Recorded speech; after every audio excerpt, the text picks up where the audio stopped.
نحمده ونصلي على رسوله الكريم اما بعد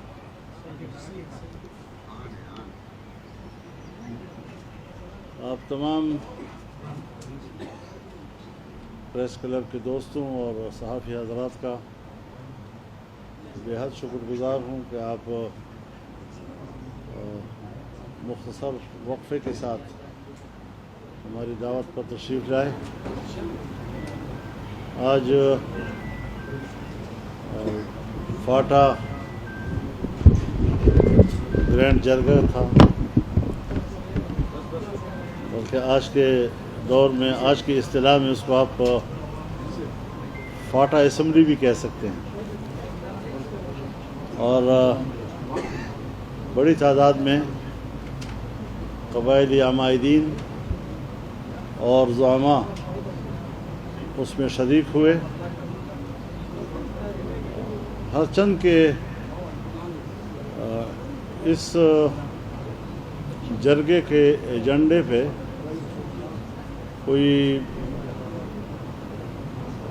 عزم استحکام آپریشن یا اس قسم کی بات نہیں تھی، کیونکہ یہ اس اعلان سے پہلے بلایا گیا تھا، لیکن ظاہر ہے جی کہ پھر ان کے سامنے بھی کرنٹ ایشو یہی تھا، تو اس حوالے سے بڑی صراحت کے ساتھ فاٹا کے تمام ایجنسیوں، یا آج آپ اس کو اضلاع کہیں،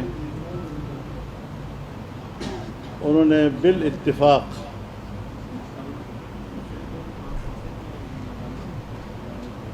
عزم استحکام کو عدم استحکام قرار دیا اور اس پر عدم اعتماد کا اظہار کیا، اس لیے نہیں کہ وہ امن نہیں چاہتے۔ امن کے حوالے سے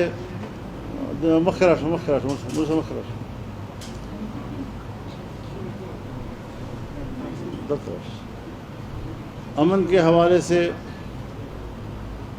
صورتحال اس وقت بہت گھمبیر ہے۔ مسلح گروپوں سے وابستہ لوگ ماضی کے مقابلے میں کئی گنا زیادہ علاقوں میں پھیل چکے ہیں، یہاں تک کہ وہ اب ٹریفک بھی کنٹرول کر رہے ہیں، کئی گھنٹے ناکے لگاتے ہیں، مسافروں سے ٹول وصول کرتے ہیں،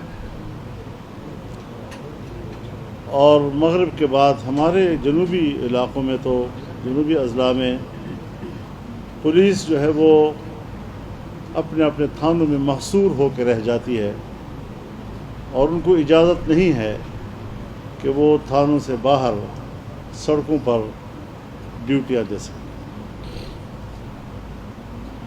لیکن چونکہ ہمارے اس صوبے کے لوگوں نے بہت بڑی قربانیاں دی، سوات سے لے کر وزیرستان تک، انہوں نے جس طریقے سے اپنی ہی ملک میں ہجرت کی، اپنے گھر چھوڑے، اور سال ہا سال تک وہ پورے ملک میں در بدر پھرتے رہے۔ آپ جانتے ہیں ہمارا اپنا ایک کلچر ہے،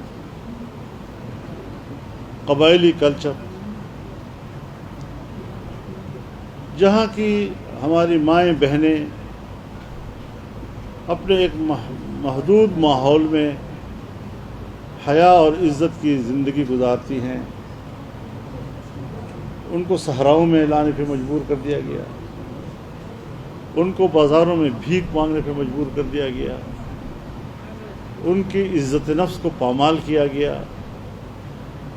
ان کی چادر و چلمن کو تار تار کر دیا گیا، اور جوانوں پہ جو گزری ان کی تعلیم تباہ، ان کا مستقبل تباہ، اور اب تباہال فاٹا جب لوگ واپس جاتے ہیں تو ان کے پاس گھر نہیں، آپریشنوں میں ان کی دیہاتوں کی دیہاتیں تباہ ہو چکی ہیں، میرے پاس کچھ وفود آئے جن کو سال 1.5 سال پہلے اگر پورا مکان تباہ ہوا ہے تو 4 لاکھ روپے، اور اگر جزوی طور پر ہے تو 1,60,000 روپے، وہ بھی پیسے نہیں دیے گئے، ٹوکن دیا گیا۔ آج تک اس ٹوکن پر ان کو پیسے نہیں وصول ہوئے۔ اب آپ بتائیں کہ کیا ایک مکمل مکان آج کے دور میں 4 لاکھ سے تعمیر ہو سکتا ہے؟ 4 لاکھ سے تو شاید ایک غسل خانہ بھی تعمیر نہ ہو سکے۔ کیا ایک چھوٹی سی دیوار 1,60,000 میں بن سکتی ہے؟ اس طریقے سے فاٹا کے عوام کا معاشی قتل بھی کیا گیا، عزت نفس کا قتل بھی کیا گیا، چادر و چلمن کا قتل بھی کیا گیا، اور ایک بار پھر یہ اعلان ہوتا ہے کہ ہم آپریشن کریں۔ ہمیں کم از کم یہ تو بتایا جائے کہ ایک دفعہ باڑ لگایا گیا، آہنی باڑ، تاکہ کوئی پاکستان سے افغانستان نہ جا سکے اور وہاں سے کوئی ادھر نہ آ سکے۔ پھر کس طرح 20-30 ہزار لوگ ہمارے ادھر گئے۔ اب بڑے فخر سے کہا جا رہا ہے کہ ہم نے وہ باڑ اکھاڑ پھینک دی۔ باڑ بنانا بھی ملکی مفاد تھا، اکھاڑنا بھی ملکی مفاد۔ اب اس سے کہیں زیادہ طاقتور ہو کر وہاں سے لوگ ادھر آئے، بجائے اس کے کہ ہم ایک ذمہ دار ریاست کا ثبوت دیتے، ہم نے ہر فیصلہ اشتعال کی بنیاد پر کیا۔ ہم نے جذباتی اور فوری رد عمل کے انداز میں بات کی۔ کبھی بھی ریاستوں کے معاملات وہ نہ اجرت سے طے ہوتے ہیں، نہ جذباتی انداز کے ساتھ طے ہوتے ہیں، نہ دھمکیوں کے ساتھ طے ہوتے ہیں۔ اس کا نتیجہ صرف 2 ریاستوں کے درمیان تعلقات کی خرابی کے علاوہ کچھ نہیں نکلتا۔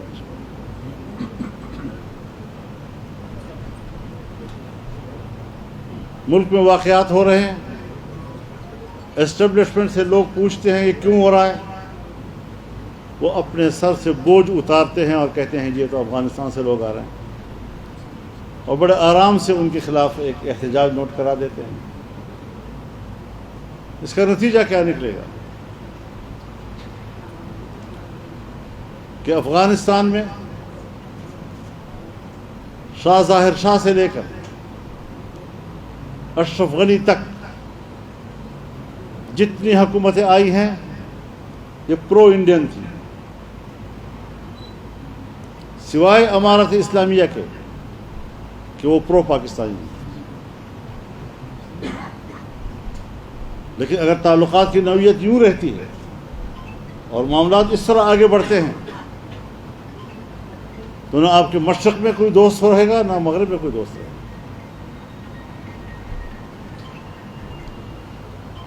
اگر ایران کی طرف سے دراندازی ہوتی ہے پھر آپ بھی دراندازی جواب میں کر لیتے ہیں، 1 ہفتے کے اندر اندر معاملات طے ہو جاتے ہیں۔ یہ رویہ افغانستان کے ساتھ کیوں نہیں ہے؟ تو پھر ہمیں سمجھنا چاہیے کہ افغانستان بین الاقوامی ایجنڈے کی زد میں ہے، اور ہم ان قوتوں کے مفادات کو سامنے رکھتے ہوئے یا ان کی خواہشات کو سامنے رکھتے ہوئے افغانستان میں موجود امارت اسلامیہ کو مستحکم کرنے کی بجائے عدم استحکام کی طرف لے جانا چاہتے ہیں۔ سن 1980 سے لے کر اب تک افغانستان کا چپا چپا خون سے رنگین۔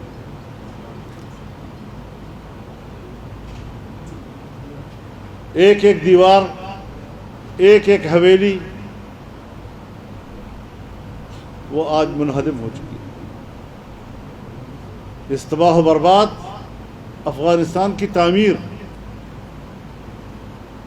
پاکستان کے لوگ بھی سمجھتے تھے اور افغانستان کے لوگ بھی اس امید میں تھے کہ اس کی تعمیر میں پاکستان تعاون کرے گا۔ پاکستان نے بھی کہا افغانستان کا استحکام ہمارے فائدے میں ہے، اور انہوں نے بھی کہا پاکستان کا استحکام ہمارے فائدے میں ہے۔ اتنی بڑی امیدیں جو دونوں ریاستوں اور ان کے عوام نے ایک دوسرے کے ساتھ وابستہ کی تھی، کس قیمت پر خاکستر کی جا رہی ہے۔ اور چونکہ میں خود گواہ ہوں اور الیکشن سے پہلے میں نے 1 ہفتہ کا سفر کیا اور تمام شعبوں میں باہمی تعاون پر میں ایک کمٹمنٹ لے کر وہاں سے آیا۔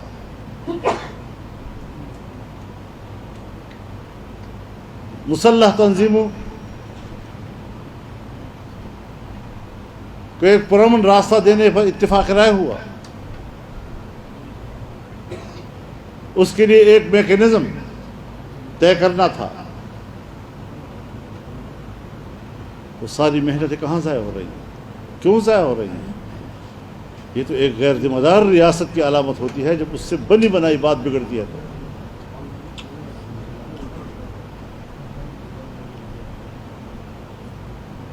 تو اس اعتبار سے آج فاٹا کے جرگے نے اس سارے صورتحال پر بحث کی، اس پر اپنے عدم اطمینان کا اظہار کیا، اور چند روز پہلے جو ہمارے وزیرستان کے جنوبی وزیرستان کے امیر مولانا مرزا جان صاحب شہید ہوئے تھے، اور اس کے علاوہ دوسرے شہداء، ان کے لیے خراج عقیدت کا اظہار کیا گیا، بلندی درجات کی دعا کی گئی، ان کے خاندان کے ساتھ ہمدردی کا اظہار کیا گیا، اور ان کے لیے صبر جمیل کی دعا کی گئی۔ یہ اس وقت کی صورتحال ہے جو آج کی اس جرگے سے وابستہ ہے۔ مزید جو آپ کچھ کہنا چاہیں گے تو۔ کنفیوژن آپ کی بات سے، آپ نے پارلیمان میں بھی بات کی، آج یہاں پہ بھی بات کی، جنوبی اضلاع بنو ڈویژن اور ڈیر اسمل خان ڈویژن، یہاں پہ آپ نے فرمایا ہے کہ 4-5 مہینے بعد امارات اسلامیہ کا قیام ہو جائے گا۔ تو کیا آپ امارت اسلامیہ کے خلاف ہیں، امارت کے خلاف ہیں، یہاں پہ اسلامی قوانین، اسلامی نظام کے خلاف؟ میں نے تو کہا کہ آپ بڑا سنجیدہ سوال کر رہے ہیں، تو آپ تو مزید کنفیوژن پیدا کر رہے ہیں۔ میں دیکھیے الفاظ کو ذرا دیکھیں، ایسا لگتا ہے جیسے کہ، اب آپ بتائیں کہ ایسی صورتحال میں ایک مستحکم ریاست کے اندر اس قسم کے تصورات پیدا ہوں، احساسات پیدا ہوں، ہمیں اس پر سنجیدگی سے سوچنا نہیں چاہیے۔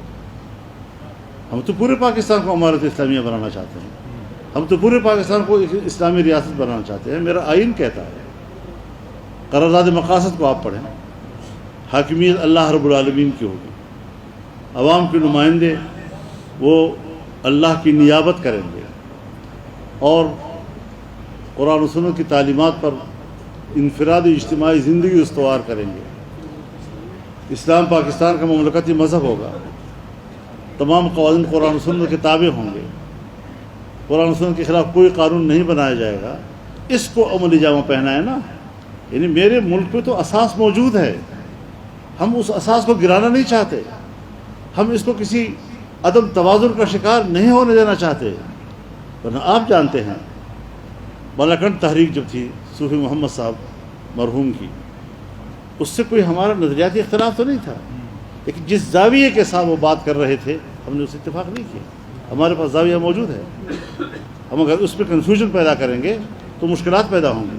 لہٰذا اس قسم کی صورتحال اگر ملک کے اندر پیدا ہوتی ہے تو یہ سنجیدہ صورتحال ہوتی ہے، بجائے اس کے کہ میں پریشان ہوں، میں ریاست سے سوال کر رہا ہوں، ریاست کو اس طرح متوجہ کر رہا ہوں، آپ ریاست کی طرف سے مجھے دفاعی پوزیشن میں ڈالنا چاہتے ہیں، یہ نامناسب ہے۔ مولانا صاحب یہ بتائیں کہ آپ کیا سمجھتے ہیں کہ جو موجودہ صورتحال ہے وہ حکمرانوں کے ہاتھ سے نکل نہیں گیا؟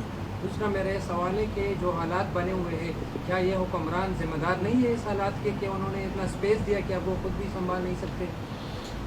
دیکھیے حکمران سے مراد آپ کی کیا ہے؟ بس وہی ٹھیک ہے، مشرف اور اس کی تسلسل، یہ ہے ہمارے حکمران جو اس قسم کے فیصلے کرتے ہیں اسٹیٹ کے حوالے سے۔ یہ ہمارے بھائی ہیں سب، کوئی بڑے بھائی کوئی چھوٹے بھائی پارلیمنٹ میں بیٹھے ہوئے ہیں، کوئی حزب اختلاف میں کوئی حزب اقتدار میں۔ کسی زمانے میں ہم کہتے تھے حکومت کا جو حکومتی سائڈ جو ہے وہ ہائی برڈ ہے، اب حکومتی سائڈ بھی ہائی برڈ ہے، اپوزیشن سائڈ بھی ہائی برڈ ہے۔ پورا پارلیمنٹ کس پہ آپ اعتماد کریں گے؟ فیصلے کون کرتا ہے؟ یعنی آپ بتائیں، فیصلہ آیا، اناؤنس کیا گیا، ایپیکس کمیٹی نے اناؤنس کیا، کیا اس میں کنفیوژن تھی کہ پرائم منسٹر ہاؤس سے نئی وضاحت جاری کرنی پڑی؟ کیا خود ادارے کے اندر بھی مختلف اطراف سے آراء لی گئی تھی؟ کافی سوالات ہیں، وہ اس نے کنفیوژن پیدا کر دی ہے۔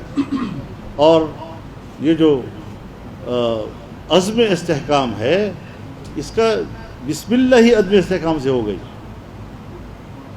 2013 سے 2018 کی حکومت تک حکومت جہاں بھی پھنستی تھی آپ ان کو نکالنے کی کوشش کرتے تھے، آپ ان کے ساتھ تھے۔ ایسی کیا وجہ ہوئی ہے کہ ابھی بھی حکومت مشکل میں ہے لیکن آپ باہر ہیں؟ ایسی کیا وجہ ہے کہ آپ جو ہیں آپ کو اس کی رائے کو احترام نہیں کیا جاتا، یا آپ کی رائے کو سنا نہیں جاتا؟ اب میں ملک کو مشکل سے نکالنا چاہتا ہوں۔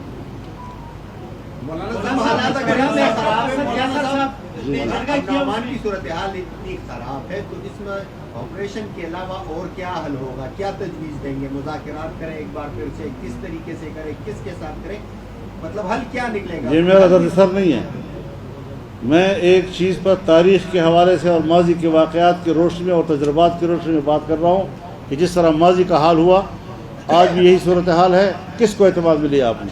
کیا پارلیمنٹ کو اعتماد، جو پارلیمنٹ تم نے خود بنائی ہے، کیا اس کو بھی اعتماد میں لیا؟ مولانا صاحب، یہ آپ نے خود کہا کہ کئی گنا زیادہ طاقت سے مسلح لوگ آ رہی ہے، تو اب اس کا اگر آپریشن وہ نہیں کریں گے تو کس طرح اس کو؟ یہ سوال دونوں نے کیا۔ یہ سوال جو ہے یہ ان سے کیا جائے کہ تمہاری ماضی میں جو روایات ہیں آپریشنوں کی، وہ تو ناکامی کے علاوہ کچھ بھی نہیں ہے، تو کیا ایک اور مشکل میں قوم کو ڈالنا چاہتے ہیں، پھر ایک دفعہ خون بہانا چاہتے ہیں ہمارا؟ مولانا صاحب آپ کو یہ ہے سوال، ہمارا سوال ہے، یہی جو آپ کہہ رہے ہیں یہ میرا سوال ہے۔ مولانا صاحب کا جرگے ہوئے فاٹا کے حوالے سے پی ٹی آئی کے زیر انتظام مولانا اسد قیصر صاحب نے کہا ہے کہ ہم نکلیں گے، اور انہوں نے ساتھ یہ بات بھی اٹیچ کی ہے کہ مولانا صاحب کے ساتھ ہماری باتیں چل رہی ہیں، پھر نکلیں گے، تو وہ آپ کہتے کیا نہیں کر رہے نکلنے کے لیے؟ جب وہ رابطہ کریں گے تو بات کروں گا نا۔ رابطہ تو کر رہے ہیں سر، 4-5 ملاقاتیں آپ کی ہو چکی ہیں۔ آپ جس کو ان کے نمائندے بن کر آئیں گے پھر بات ہوگی۔ جی بیٹا، اس بات کو ہٹ کے امریکہ میں قرارداد منظور ہوا ہے کہ پاکستان میں جتنے بھی سیاسی قیدی ہیں، سیاسی اسیر ہیں، ان کو رہا کیا جائے، اور آج اس میں پارلیمنٹ میں بڑی بات ہو گئی، تو اس سے تو آپ کا وہ موقف صحیح نہیں ہوا کہ جس کو وہ بول رہے ہیں۔ میں یہی کہتا ہوں، ایک مسئلہ سر، جی میں تو یہی کہہ رہا ہوں کہ جن کے لیے یہ سب کچھ کیا گیا تھا وہ بھی کہنے پہ مجبور ہو گئے کہ شاید کچھ ضرورت سے زیادہ ہی ہو گیا تھا جو ہمیں بھی محسوس ہو گیا ہے۔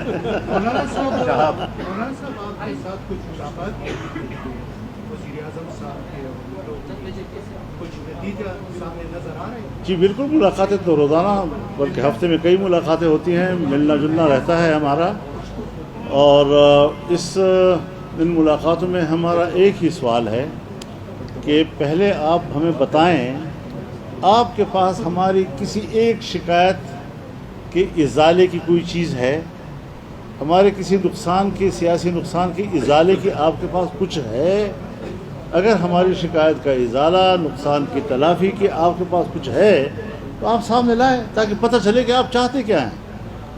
ہم نے تو جو کچھ دیکھا ہے، ہم تو سیاسی پارٹیوں سے گلہ نہیں کر رہے، ہم تو ان اداروں سے گلہ کر رہے ہیں جنہوں نے سیاست میں مداخلت کر کے، جنہوں نے الیکشن میں مداخلت کر کے پورا الیکشن نتیجہ اپنے قابو میں لے لیا اور تبدیل کر دیا۔ مولانا صاحب، مذہبی جماعتوں میں خصوصاً JUI کے اکابرین کو نشانہ بنایا جاتا ہے اور اس کی ذمہ داری بھی کوئی کالعدم تنظیم کی جانب سے لی جاتی ہے، اس بارے میں آپ کی کیا کہنا ہے؟ دیکھیے، یہی تو ایک مشکل ہے جس کا نہ آپ کے پاس حل ہے نہ حکمرانوں کے پاس حل ہے۔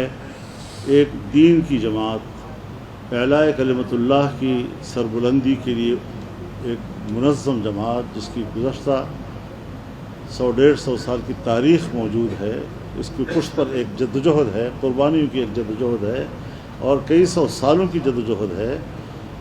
ان اکابرین سے جو چیز ہمیں منتقل ہوئی ہے، چاہے وہ نظریے کی صورت میں ہو، عقیدے کی صورت میں ہو، یا اس عقیدے اور نظریے کے لیے کام کرنے کے رویے اور منہج کی صورت میں ہو، یہ امانتیں ہیں اور کوئی اس قسم کی اشتعال، زبردستی، جبر، یہ علماء کی جماعت ہے۔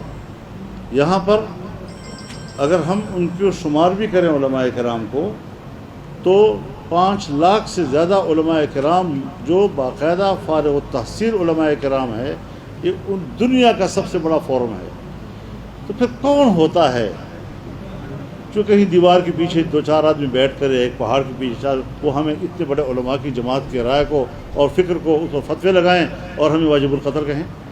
تو کسی مسلمان کو، ایمان والے کو، جس کے قلب میں ایمان کا نور ہے اور آپ نے اس کو کافر کہہ دیا، تو وہ واپس لوٹتا ہے اسی کی طرف۔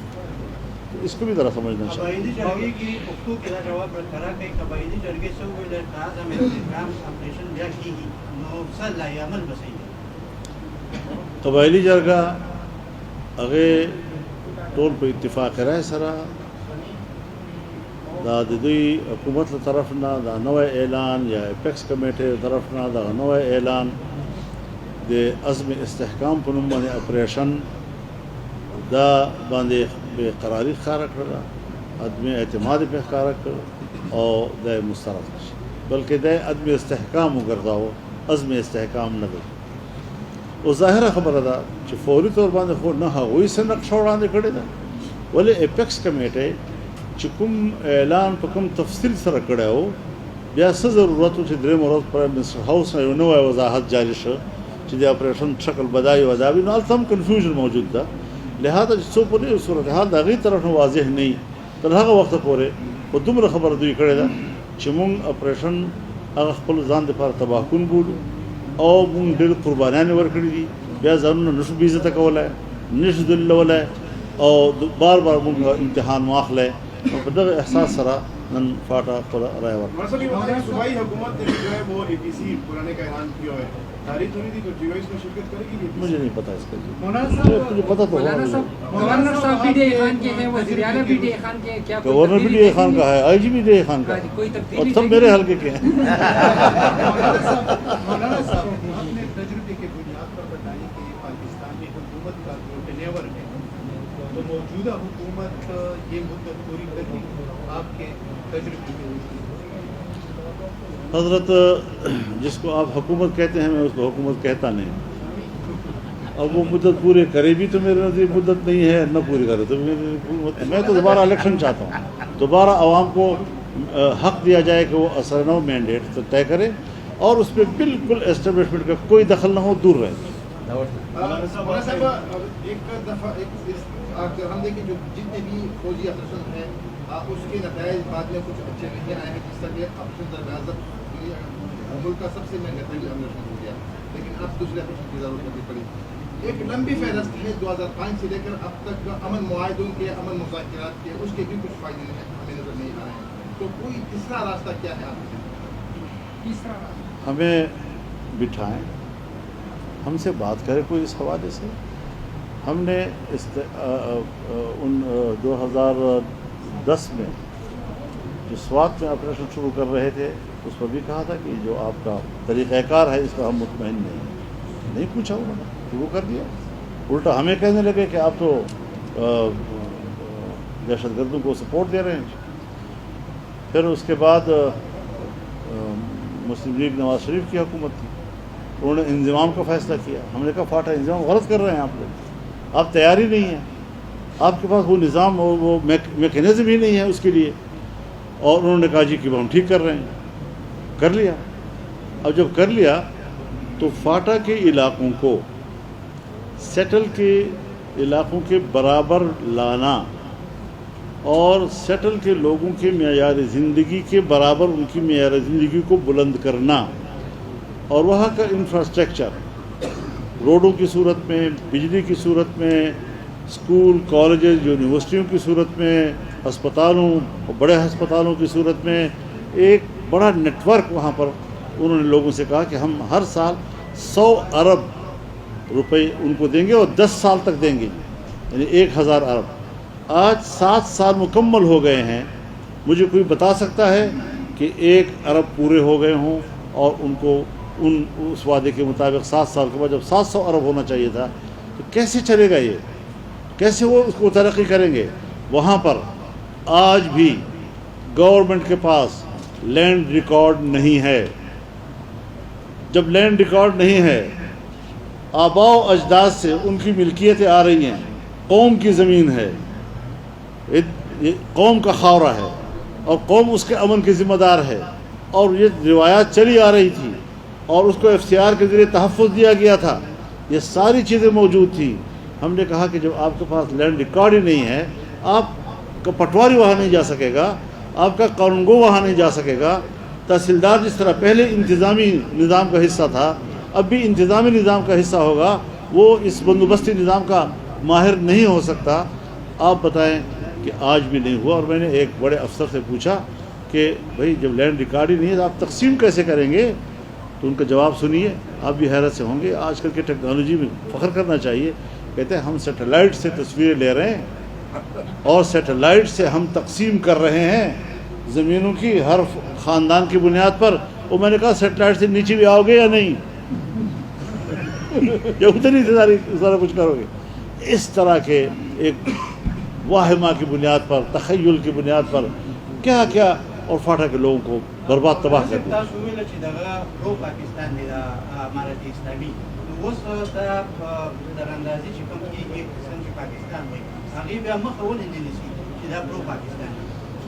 زه خو دغه نماینده نه یم, نه د هغو وکیل یم. زه وکیل د پاکستان یم. زه به خبره د پاکستان کوم. چې زه هغوی سره خبره کوم بیا به زه د پاکستان طرف ته ولاړ یم. لیکن سوال بنیادی دا ده چې آیا هغوی سره داسې فوج شته تر اوسه چې هغه د خپلو سرحداتو چپه چپه کنټرول کړي؟ یقینا نشته ورسره. ما سره دومره فوج ده, مضبوط فوج ده چې د ټولو سرحد زه چپې چپې باندې نگراني کولی شم. لہذا هغه نه دا ګیله کول چې تا په سرحد باندې ترهګر ولې را تېر شه, ولې ځان نه تپوس کوم چې تا باندې ترهګر څنګه را تېر شه. زما انټیلیجنس په دنیا کې منلی انټیلیجنس ته ISI, MI, IB, special branch ټول د انټیلیجنس ادارې دي. دومره مضبوط نیټ ورک چې کوم په پاکستان کې په دې وخت کې ده هغې سره هېڅ هم نشته. هغې خو لا اوس ته یو مخله چې استخباراتو مشر ده, په ولایاتو کې یو قسم برابر کړی نیټ ورک شته نه ورسره. هغې نه زه تپوس کوم چې تا نه خلک کوټې ته څنګه راورسېدل او د کوټې نه بشام ته ورسېدل او 200-300 چوکیو نه تېر شوي دي. ځان نه بلکل تپوس به نه کوم چې په ما څنګه تېر شول, د کوټې نه څنګه راغله, بشام ته ورسېدل او د چینیانو باندې حمله وکړله. دا هغه سوالات دي چې لږ به موږ خپل ځان سره خبره کوو, مشوره به کوو. هغوی به بلکل ګرم ومو پاکستان سره چې زیاتی کړي. زه به ورته وایم چې ته ګرم یې را باندې, لیکن چې خپلو کې خلک خبرې باندې ځان پوه کړي. مولانا صاحب, آپ الیکشن سے پہلے 1 ہفتہ کے لیے افغانستان گئے. آپ نے فرمایا کہ وہاں پہ آپ نے ایسا میکینزم ان کو دیا, ان کے ساتھ اتفاق ہوا کہ جو مسلح تنظیمیں ہیں ان کو پرامن راستہ دیا جائے. تو کیا یہ اس میکینزم سے ہٹ کے تھا؟ اس میکینزم میں اور اس میکینزم میں کتنا فرق تھا جو جنرل باجوہ اور جنرل فیض حمید کے دور میں ہوا تھا؟ اس کا تو مجھے پتہ نہیں. جنرل فیض کا اور جنرل حمید کا تو مجھے پتہ نہیں ہے. اور جس وقت حکومت تبدیل ہو گئی تو ایک مجلس میں ہمارے پرائم منسٹر تشریف فرما تھے.